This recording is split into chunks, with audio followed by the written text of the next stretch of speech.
sa another episode ng ating vlogs, Badong Aratilis po. Pag-uusapan natin ngayon, ito po, no? Yung SMNI, yung mga abogado na SMNI, pinag-inhibit po yung NTC.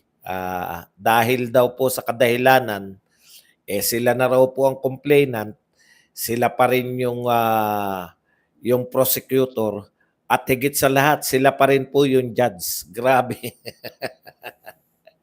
Grabe po grabe po talaga tong NTC. Paano po matatalo yan? Sila na complainant, sila pa judge. Sila pa yung prosecutor. Ang lupit talaga, no? Ibang klase po tong hindi niyo pa sabihin na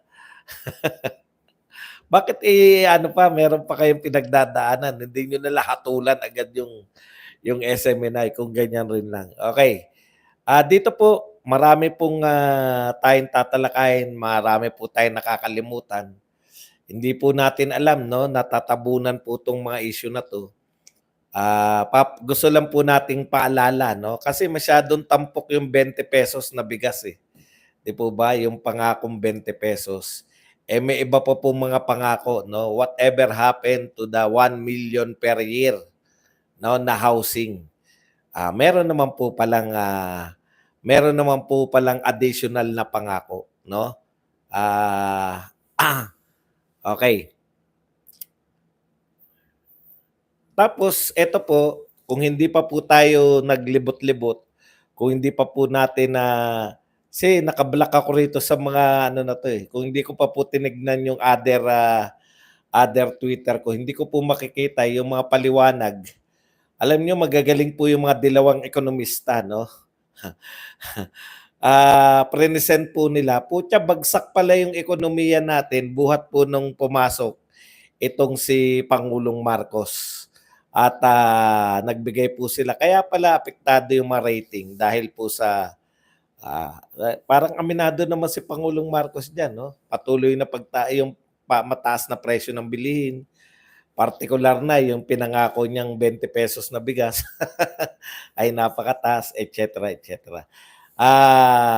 Yan po mga pag-uusapan natin. Pero bago yan, kung bago ka pa lang dito sa ating channel, mag-subscribe ka na. Dahil ito lang ang tayong channel na may kinikilingan, may pinapanigan, una sa balita, uli sa impormasyon, kaya ano pang hinihintay nyo? Pindot na, okay. Pag-usapan po natin, no? Kaya po ako lumipat, alam niyo naman, ano na po no? Di ba may kasabihan? If you are in Rome, di ba? Do what the Romans do. Kung ikaw po ay turista, umasta ka naman. Pakiramdam ko po dun sa hotel na pinanggalingan ko, talagang naawa po ako sa sarili ko na ito ba lang yung kaya ng aking bulsa? Pero hindi po, in fairness po, ano po yan yung konti lang po diferensya. It's a matter of location, no? Habang lumalayo ka sa sentro, mas nagmumura. Di ba ganun po yung sa economics? Kasi nasa sentro ka, kaya mahal kahit na hindi kagandahan yung mga hotel. Mas mahal po yung mga hotel doon sa sentro. Habang lumalayo ka sa sentro, gumaganda mga hotel mo at the same price. Parang ganun. Okay, anyways, punta na po tayo dito sa talakayan natin, no? Meron daw pong second installment, pinagmamalaki ni Laila de Lima. Ito pong second installment ng Las Cañas interview ng Vera Files, no? Ito po ay nilalantad, very shocking daw po ang mga revelasyon ni Las Cañas tungkol po sa mga pagiging drug lord ni Pangulong Duterte. Sa kasawiang palad, ito po ang resulta ng kawalan ng tiwala sa inyo ng tao. Kung ang nagpapakalat po nito na may second installment, pasensya na, Senator Laila de Lima. Yung unang installment, ang nangangampanya si Trillanes. Hindi nga namin pinanood dahil nabikoy na kami, di ba? Loko-loko ka na lang kung maniniwala ka pa sa ikalawang pagkakataon, ikatlong pagkakataon, ikaapat na pagkakataon. Yung mga sinasabi po ninyo na interview ni gano'n. Nagawa na po 'yan sa Bicoy. Kaya wala na pong talab 'yan. Sana, kung iba sana yung mga nag-endorse, kung kayo pa rin ni Trillanes, wala po naniniwala na sa inyo, no? Your 5 minute of fame is up, di ba? Tama naman yung paglaya niya, putya. Sikat na sikat siya. Tapos na po yun, Madam De Lima. Tapos na po yung panahon na kada salita nyo. Dapat kasi, namili kayo ng mga habang may nakikinig pa sa inyo, habang pinagkakaguluhan pa kayo ng ano, habang pinagkakaguluhan pa kayo ng media nung panahon, no? Kaso ngayon kayo nagsasalita, wala nang nakikinig, nagsawa na rin yung media na i-cover kayo kasi paulit-ulit lang ang sinasabi niyo eh. Wala namang interesado na nagpakulong sa inyo si Duterte. Et cetera, et cetera. Okay. Tapos ngayon magsasabi kayo na ang drug lord na. Drug lord of all drug lords. Lord of all drug lords pala.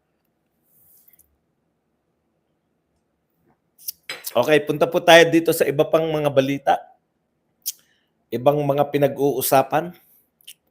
Ito po, may nakakatawa. Ito pattern, no? Ang pattern po ng mga BBM supporter, hindi po nila maipagmalaki yung achievement ni BBM nang hindi binibira si PRRD. Bakit kaya? Natatandaan ko, pinagmamalaki lang natin. Hindi nga natin maipagmalaki lahat dahil hindi natin alam eh. Basta nila sulputan, meron palang inauguration. Tignan niyo po ang pagkakaiba nun ha. Kabi-kabila, linggo-linggo may inauguration, merong airport na pinagawa, merong fish port, ano ba tawag doon sa port sa mga barko. O yun, mga port. Meron pong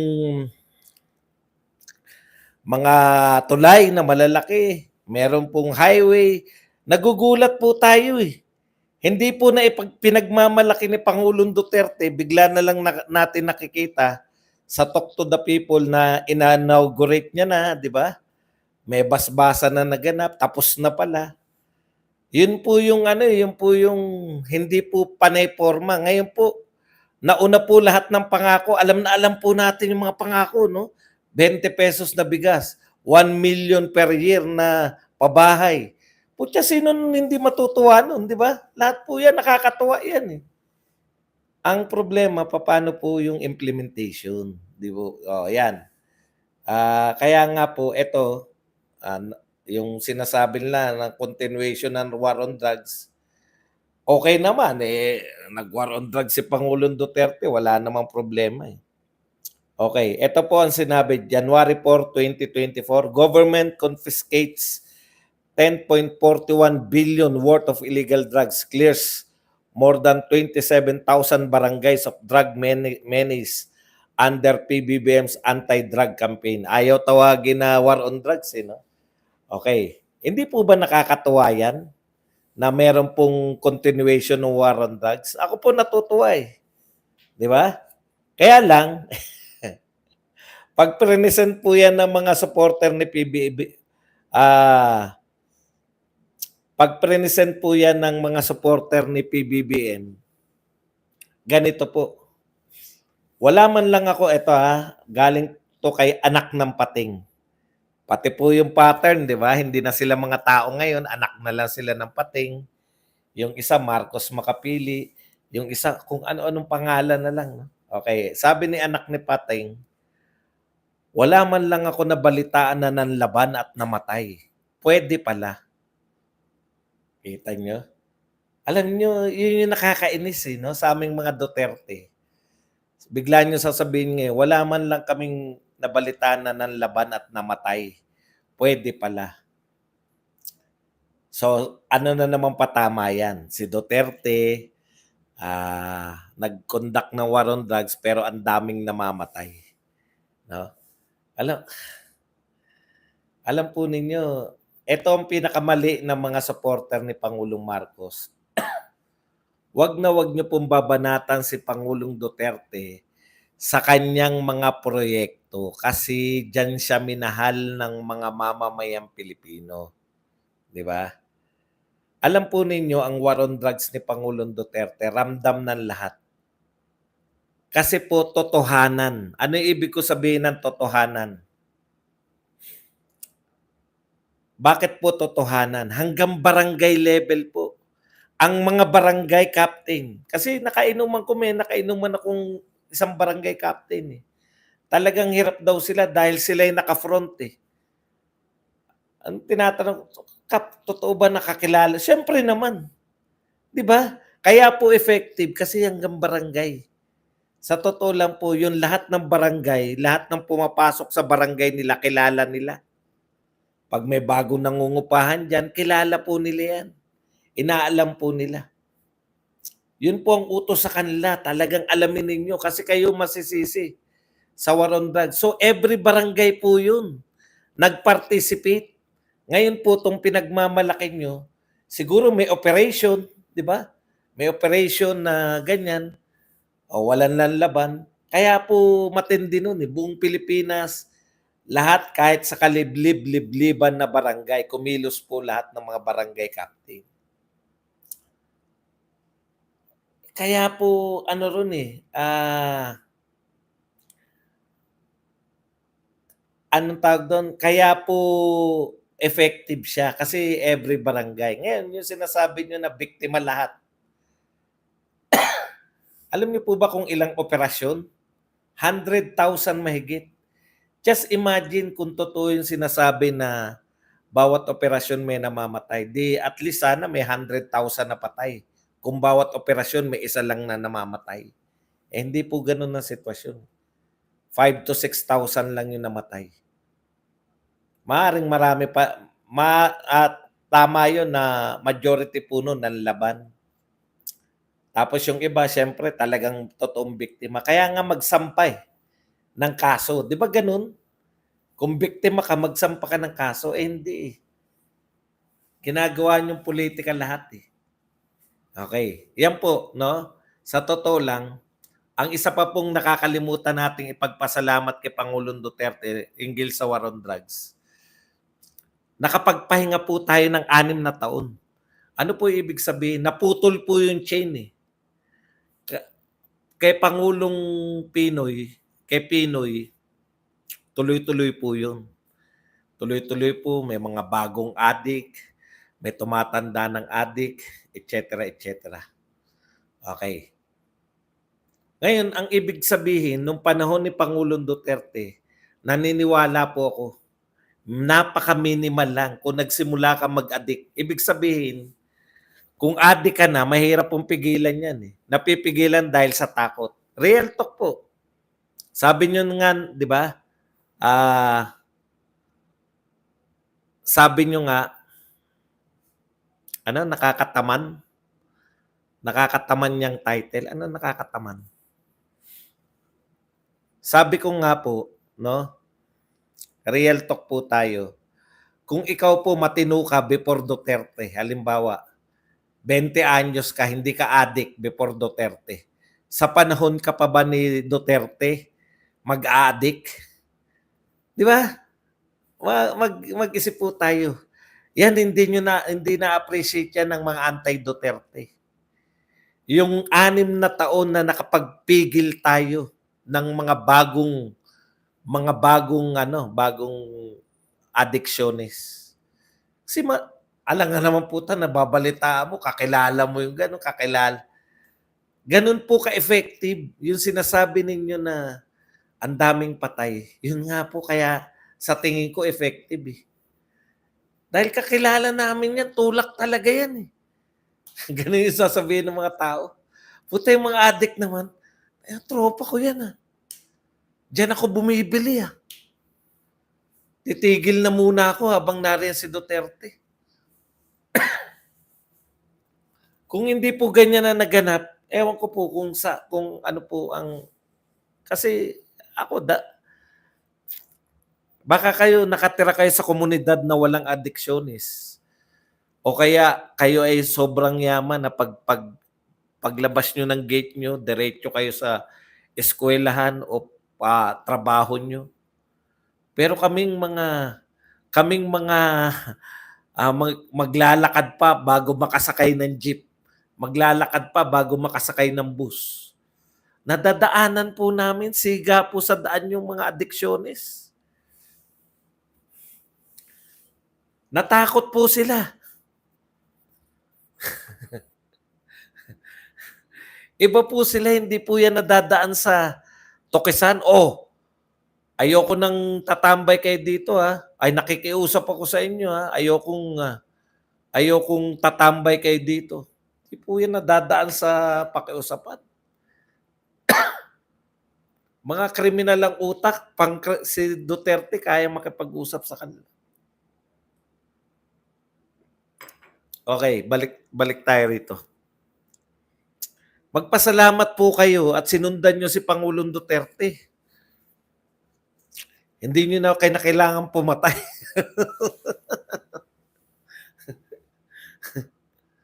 Pero yun po talaga yung continuity. Yun ang pinakamalaki nilang pagkakamali. Sa tingin ko, ang pinakamalaking pagkakamali ng gobyerno to yung kayo nagsasalita. Kasi yung sinasabi nila, mas maganda ngayon kasi wala namamatay. Tao po ang nagsasabi, hindi po kami. Hindi po kami mga vlogger. Tao po ang makakapagsabi, yung mga nakatira sa komunidad, kung mas gusto nila nung panahon ni Duterte o mas gusto nila nung panahon ngayon. Yung pagbalik po ng mga patayan na wala na naman takot yung mga adiksyonist. meron pong ugnay, 'di ba? May ugnayan po yung crime at saka addiction. Okay, puntahan po natin 'to si ano. Eto na po, punta na po tayo rito. Tapos na tayo kay Las Cañas, no? Part 2 na raw. Hindi nga namin pinanood yung part 1 eh. Paano si Trillanes? Tapos ngayon si De Lima naman.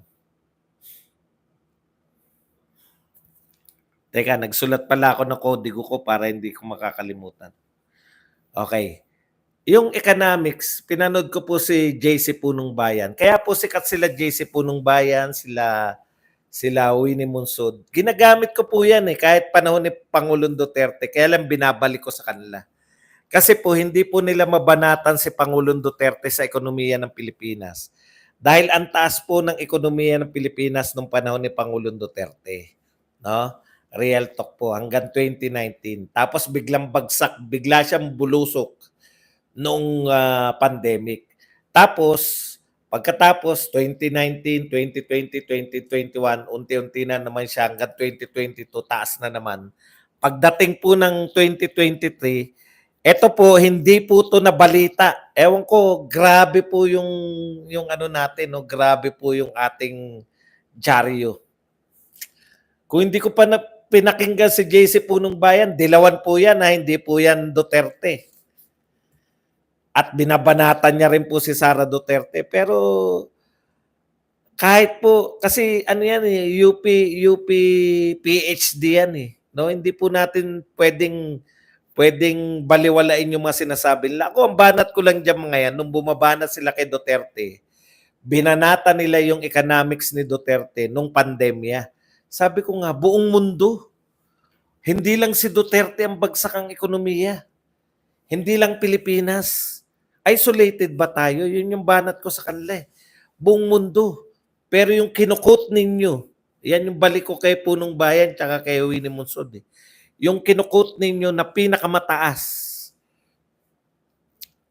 ang ating ekonomiya noon. Panahon din ni Duterte yung 2019. Sino ba Pangulo noong 2019? O, di ba? Pero ito po, noong 2023, bagsak po talaga. 4% lang bumagal. Bumagal po yung ekonomiya po natin. No? Alam ko na yan. Mga gimmick nyo na yan. Meron pong naka-assign sa mga vlogger.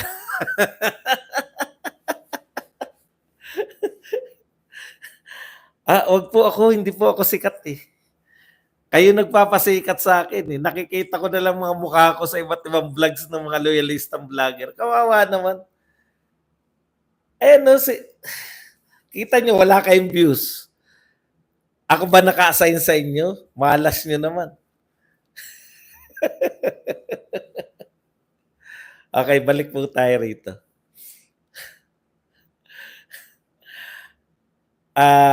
Ano na nga yung sinasabi ko? Nawala ako ng konti. Ano na yung huli kong topic? Sa ekonomiya. Sabi ni JC Punong Bayan, yung ekonomiya natin ngayon, pinakamababa, last na bumaba ng ganyan daw yung ekonomiya natin, 2011 pa. Panahon pa ni Pinoy. So, ibig sabihin, kaya pala wala pong maipagmalaki talaga.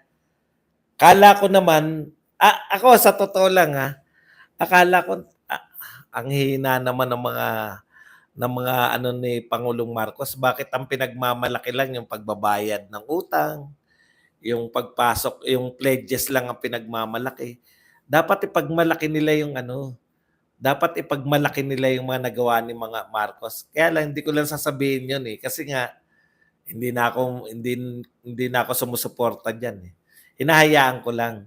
Binabanatan ko, bakit may pagmamalaki utang, di ganun lang. Pero yung pala talaga walang maipagmamalaki. Grabe po, bagsak pala tayo. Ewan ko lang kung paano yan paano po iyan na hold ng mga press. Ang tindi ng press natin, no? No? Kung hindi pa dahil sa dilawan na si JC Punong Bayan, hindi natin malalaman. Sa Rappler po, yan, nagsasalita si JC Punong Bayan. 2011 pa po, inabot ng ekonomiya natin na ganyang kababa. Yun pala yun, talagang, kaya pala yung, ang dami nga nagtatawa, pagtatawanan po talaga. Kahit hindi po ekonomista, alam na, nagbayad ka lang ng utang, pinagmalaki mo ba? Di ba kahit po sa kabuhayan ng tao, ikaw ba naman, utang, pinagmalaki mo pa? Okay lang sana kung, bayad na ako sa lahat ng utang Hindi naman po Yung hulog mo lang ngayon, kumbaga, yung hulog mo lang para sa utang. Ano po sabi ni Magno? Ekonomista rin po dilawan. Hindi po maka-Duterte yan. Ano po sabi niya? Sa totoo lang, mas lumaki pa utang natin ngayong panahon ni Marcos Unang taon pa lang ni Marcos, mas lumaki na utang natin kaysa kay Duterte, sa iniwan ni Duterte. Ibig sabihin, yung pinagmamalaki nila nagbabayad tayo ng utang, hindi pa rin po talaga tayo, kumbaga mas malaki pa po yung nauutang nila kaysa na ibabayad. Tapos ipinagmalaki nyo pa. Sabi ko, kawalan po talaga. Okay, yung isa pa, nakakalimutan natin, 1 million. Tinignan ko talaga 1 million per year. As late as April 2023, nung Abril lang po, ang sinasabi po nila, tignan ko po yung mga balita, madali lang naman mag-research April 2023 yung 1 million ang 2023. 1 million per year, di ba? 1 million housing. Yan. Mabagal lang po ako mag-type. Ito po, nung April 19, 2023, ito po yung pinagmamalaki ng Presidential Communication Office, PCO. PBBM, government to exceed 1 million yearly housing target. So nung Abril lang, sinabi na yung BBM, malalagpasan natin yung target natin na 1 million per year. Pagkatapos niya sabihin niya nung Abril, Pagkatapos niya sabihin niya nung Abril, wala na tayong narinig tungkol sa pabahay. May narinig pa po ba kayo? Wala na, di ba? Hanggang ngayon, wala na pong naririnig tayo ilan yung pabahay na naitayo, ilan pa yung target natin. Target pa rin ba yung 1 million per year, 6 million pagdating ng 2028? So, April lang to Kumbaga, same year. Tapos nung July 2023, iba na po yung sinasabi. Ito na po yung sinasabi. Ito na po yung huli natin narinig. Kasi sinerge ko eh. Kasi ano na nangyari sa pabahay? PBBM admin target ang 100,000 housing units sa 2024.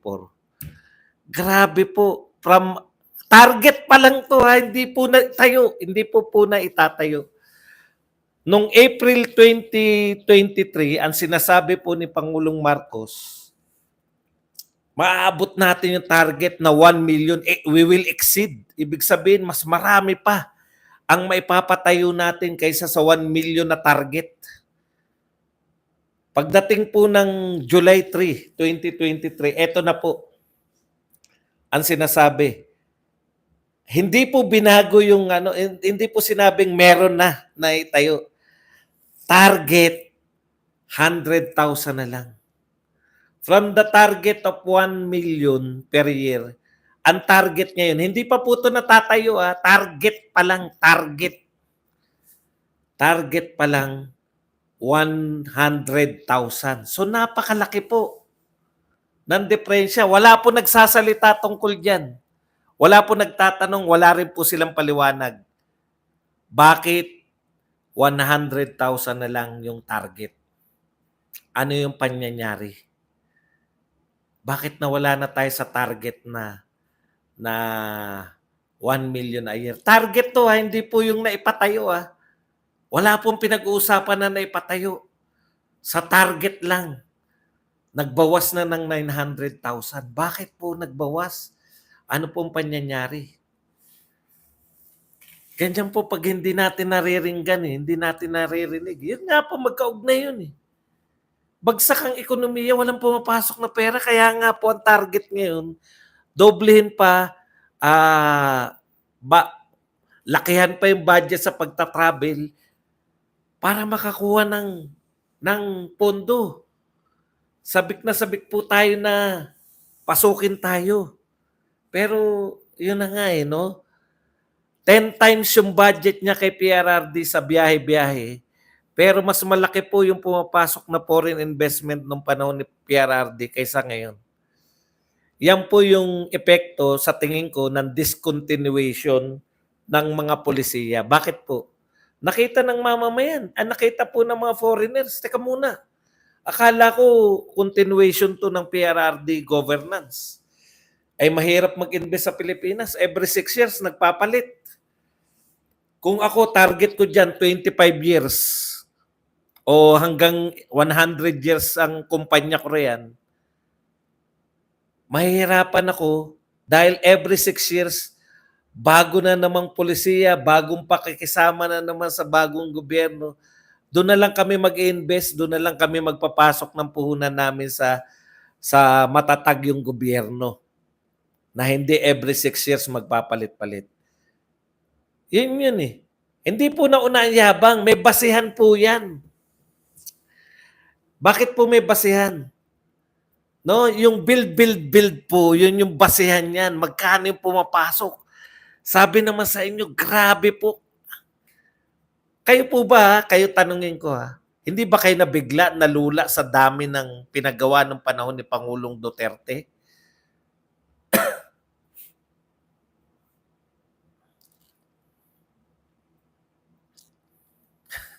Sino yun? Bakit ako yari? Sino yun? Alam ko pumapasok lang dito dati yun. Ako nayari sa kanya. Tindi Panginoon ko ba yun? Di ko po kilala yun. Alam ko, ganyan lang kayo nun. Sino yun? Kay Noynoy daw yun. Okay. So, ibig sabihin, lahat ng inaugurate ni Pangulong Duterte, ang dami po, di ba? Kay Noynoy daw yun. Wala tayong magagawa Kay Noynoy pala yun. Bakit wala po natapos sa panahon ni Noynoy? Hindi. Tanungin natin yung nagsasabi kay Noynoy. Ilan taon po si Noynoy at ilan taon po si Duterte naglingkod sa Pilipinas? 6 years lang pareho.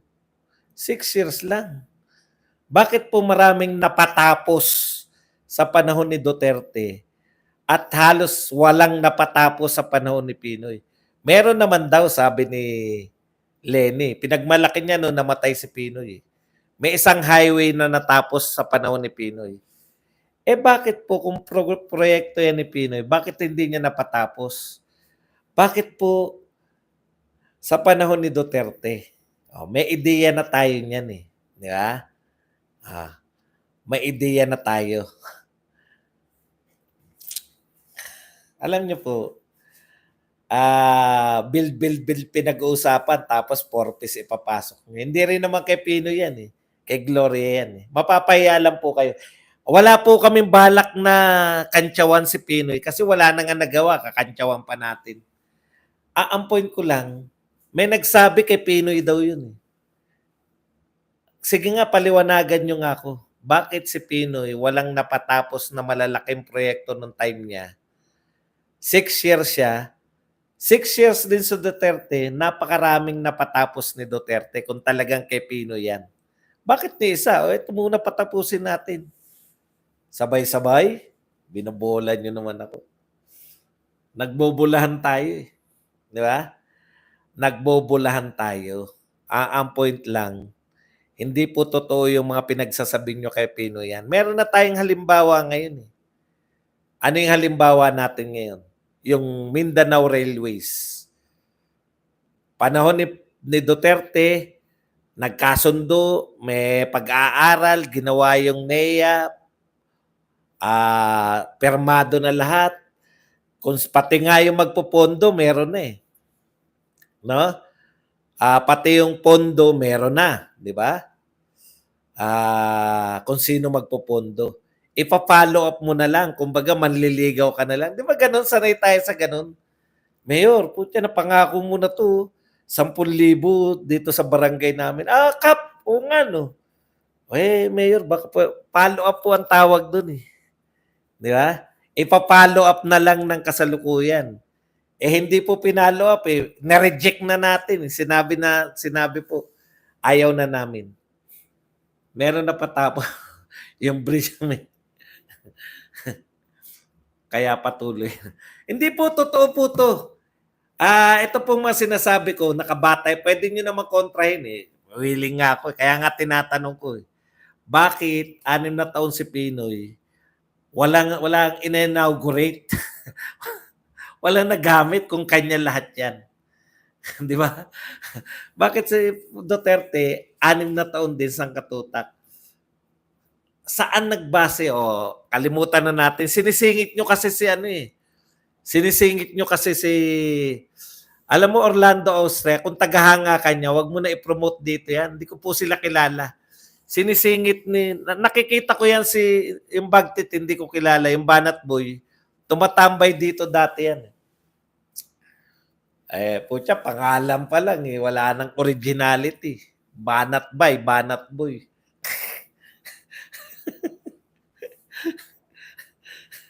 Makikita nyo sa pangalan pa lang, medyo may kakapusan na sa pag-iisip. Kapos na yung pang-unawa. Tapos sasabihin nyo na yari ako dyan. Sino ba yung mga yan? Bakit ako yari? Killer ba sila? Yayariin ako. Anyways, wag niyo po isingit dito si Pinoy. Balikan po natin, no. Yung katulad po yan nung yung 20 pesos na bigas. Meron pong basehan si Pangulong Marcos niyan, no? Kaya niya nga po hinawakan yung agriculture. Yun po yun eh. Kasi kung hawak mo yung agriculture, bubuhusan mo ng pondo yung agriculture department at yun po ang ginawa niya, mapapabuti mo yung mga irigasyon, etc., etc. Baka matupad mo yung 20 pesos na bigas. At po yan, laking ano nun. Kahit yun lang mapatupad mo. Ito pong build.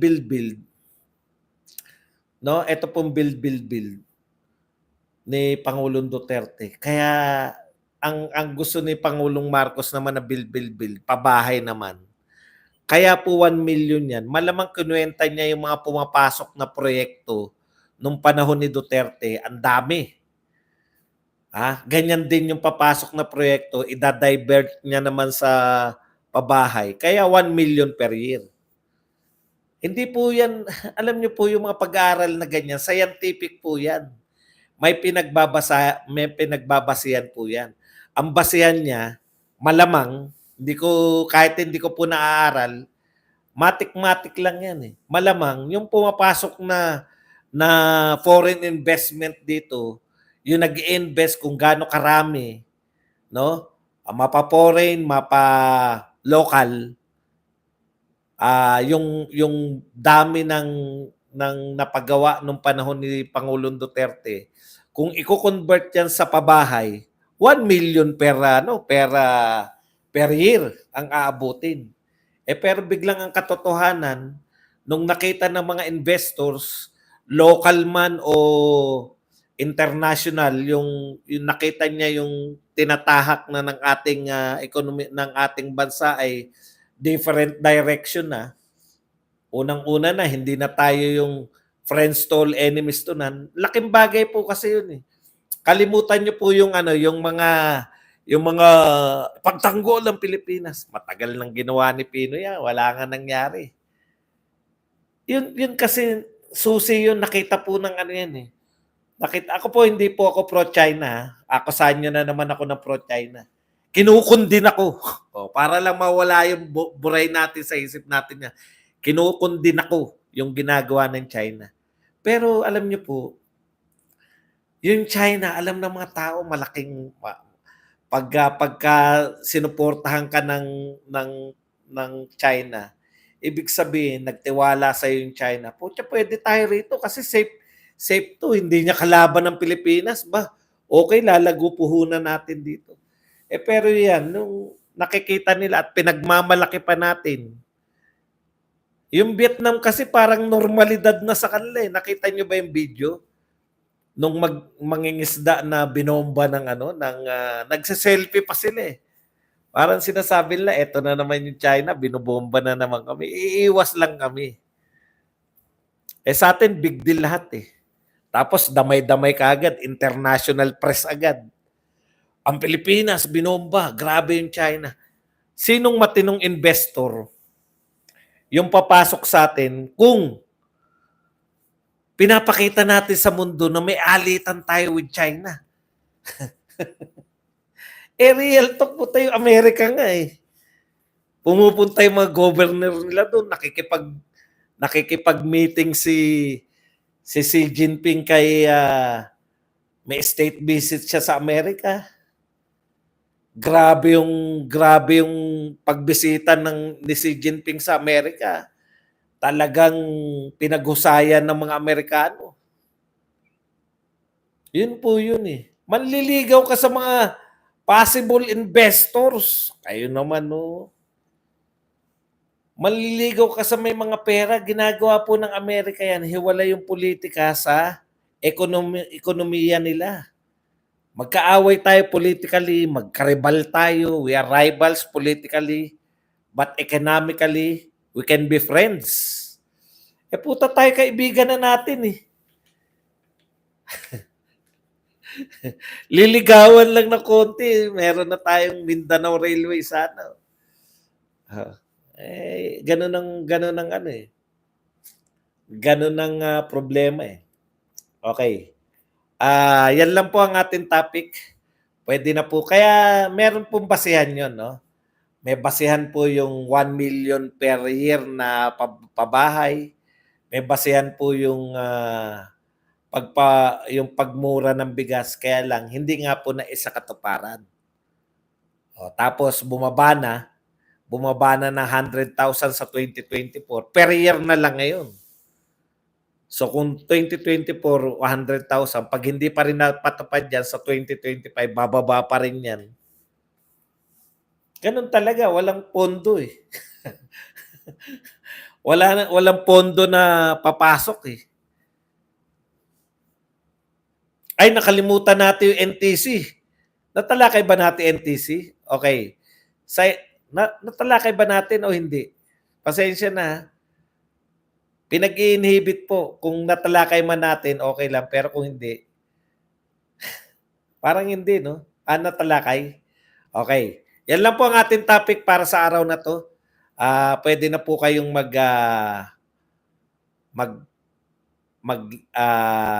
komento, puwede na po kayong magtanong. Hindi pa ba? Huling pahabol. Wala ka na palang paghanga, eh. Balimbing po ako. Opo, inaamin ko na po, balimbing po ako. Dati po akong dilawan, naging, Duterte po ako. Bumalimbing po ako. Wala po akong panahon na makipag-ano, alam ko na yung gimmick niya, eh. Alam ko na po yan, eh, wala naman sense. Okay lang po kung babanat kayo sa'kin, meron po akong sasagutin. Yung ano ba yung sasagutin ko ba bumalimbing ka? Opo, amin na ako, balimbing ako. Dati kong dilawan, nakita niyo kasama ko si Cory, kasama ko si kinangpanya ko po si Lenny, para matapos lang kayo.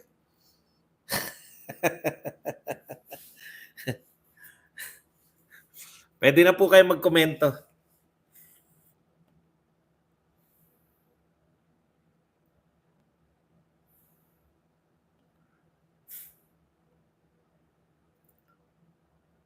Yu Actually, dun po tayo nakasandal. Ako po dun na sinabi ng isa masyado raw mataas yung standard ni PRRD.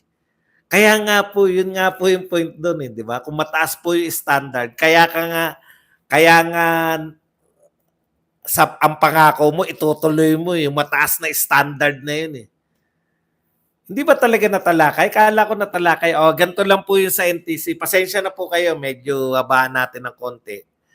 Yung NTC po ganito 'no,